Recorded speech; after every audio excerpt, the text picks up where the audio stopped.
ఈ రోజు రంగంపేటలోనే తమ మోహన్ బాబు యూనివర్సిటీకి రానున్నారు. ఈ నేపథ్యంలో ఏదైతే ముందుగానే మీడియాకు మంచు మనోజ్ అతని సన్నిహిత పిఆర్ఓ వర్గాలు సమాచారం తెలియజేశాయి. అయితే సంక్రాంతి సందర్భంగా గతంలో కుటుంబ సభ్యులంతా ఇక్కడికి వచ్చి సంక్రాంతి సంబరాలు నిర్వహించుకునేవారు. అయితే ఈసారి మాత్రం మంచు మోహన్ బాబు, మంచు విష్ణు మాత్రమే కలిసి ఉన్నారు. మంచు లక్ష్మి కూడా ఈ ఛాయలకు రాలేదు. అయితే ఈ రోజు మంచు మనోజ్ నేరుగా 10:30కు విమానాశ్రయానికి చేరుకొని అక్కడ నుంచి తిరుపతిలోని కొంతమంది కుటుంబ సభ్యులు అంటే వారి సన్నిహిత కుటుంబ సభ్యులను కలిసిన తర్వాత నేరుగా మోహన్ బాబు విద్యా సంస్థలకి వద్దకు చేరుకొని అక్కడ విద్యా సంస్థలకి వెళ్తానని చెప్తున్నారు. అదే విధంగా మరోవైపు ఏదైతే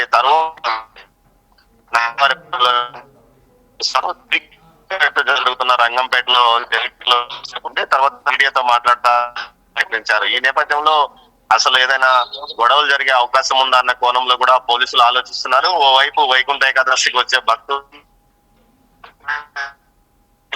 బక్కిరి అవుతున్న పోలీసులకు మరోసారి ఇది ఒక తలనొప్పిగా మారిందని చెప్పవచ్చు. అయితే నిన్న పెద్ద ఎత్తున మనోజ్ స్వాగతం పలుకుతూ రంగంపేటలో ఫ్లెక్సీలు వేశారని, అయితే వాటిని కొంతమంది తీసివేశారంటూ కూడా ఒక ప్రచారం జరుగుతుంది. దీనికైతే స్పష్టమైన ఆధారాలు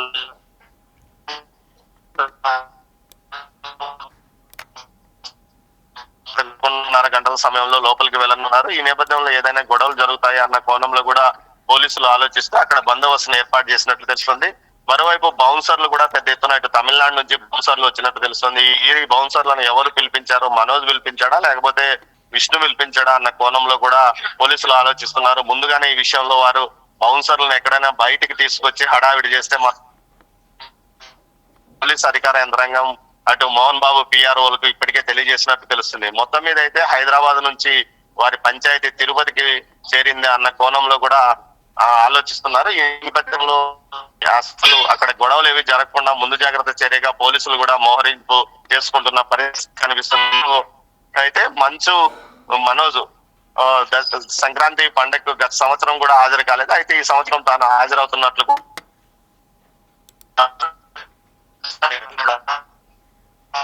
పరిస్థితి కనిపిస్తుంది.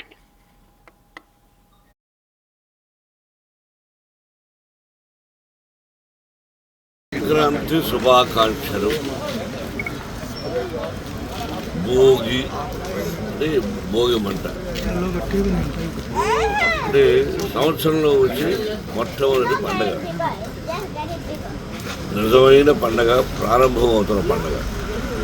ఆ ప్రారంభం చేసే పండగ ఎలా పెట్టారు? ధాన్యం పడుతుంది రైతులకు. అంత రైతులమే ధాన్యం పడినప్పుడే నిజమైన పండగ సంక్రాంతి పండుగ. పొంగలి పెట్టుకోవడం, 10 మంది ఆత్మీయుల నుంచి భోజనం పెట్టడం, పెద్దవాళ్ళకు వస్త్రాలు పెట్టడం, వాడు ఏ లోకంలో ఉన్న మంచిగా ఉండి వాడు మనల్ని అందరినీ ఆశీర్వదించమని కోరడం. ఈ ఆచారాలు చాలా ఉన్నాయి. ఎంత సిటీలు వచ్చినా, ఎంత కంప్యూటర్ యుగం వచ్చినా ఇది మర్చిపోకూడదు. బట్ ఈ కంప్యూటర్ యుగంలో రోజు రోజుకు సాంప్రదాయాన్ని మర్చిపోతున్నాం. ఎడ్ల పందాల పోటీలు ఉంటాయి. ఆవులు, పడదూడలు పరకలు కట్టి దానికి 5 రూపాయలు 10 రూపాయలు కట్టి అలా జనంలోకి వదలడం. దానివల్ల మంచి ఆచారమే కానీ దానివల్ల అపాయం ఎక్కువ జరగడం. వాటిలో మాత్రం పాల్గొనేవారు దయచేసి కొంచెం జాగ్రత్తలు తీసుకుంటే చాలా చాలా బాగుంటుంది. ఎవరికి ఇబ్బంది లేకుండా ఉంటుంది. సాంప్రదాయాన్ని మర్చిపోకండి. ప్రతిరోజు బాగుండాలని కోరుకున్నాము. యత్నం, ప్రయత్నం, దైవ యత్నం. భగవంతుడు ఉన్నాడు. ఆయనే చెప్పాడు, ఎందుకలడు అందులేడని సందేహము వరకు ఎందెందు వెతికి చూసినా అందందేయగలడు చక్రి సర్వోపగత. ఇప్పుడు భగవంతుడి గుడికే వెళ్ళసక్కర్లే, మన అమ్మానాన్నే గుడి. కాబట్టి భగవంతుడిని మనసులో కోరుకొని అందరూ క్షేమంగా ఉండాలని కోరుకోండి. అందరూ బాగుంటేనే మనందరం బాగుంటాం. కొనసాగే సంక్రాంతి శుభాకాంక్షలు, నూతన సంవత్సర శుభాకాంక్షలు. అందరికీ సంక్రాంతి శుభాకాంక్షలు. సార్ కన్నప్ప సినిమా ఎలా ఉంటుంది సార్? ఎప్పుడు రిలీజ్ చేస్తున్నారు? కన్నప్ప ఏప్రిల్ 25వ తేదీ రిలీజ్ అవుతుంది. సార్ అంతా పరమేశ్వరుడి చేతిలో పెట్టాం. సార్ ఇంకా ఆయన అనుగ్రహంతో అంత ప్రమాణంగా జరుగుతుందని ఆశిస్తాం. సార్ జల్లికట్టు జరుగుతుంది కదా సార్ ఇదంతా రంగంపేట దాని మీద ఏమన్నా? మా రంగంపేట ఫేమసే జల్లికట్టుకి. దాని గురించి నేను ఎక్కువ మాట్లాడలేను, ఎందుకంటే అది సుప్రీంకోర్టులో అది అలో చేయొచ్చు, అలో చేయకూడదు, అది ఇది అని వివిధ భేదాలు ఉన్నప్పుడు ట్రెడిషన్ అనేది మనం అందరం మర్చిపోకూడదు.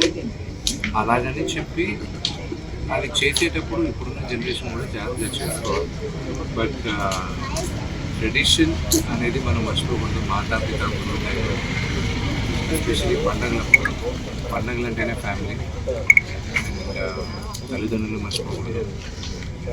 To be together with family. పండగలు అంటే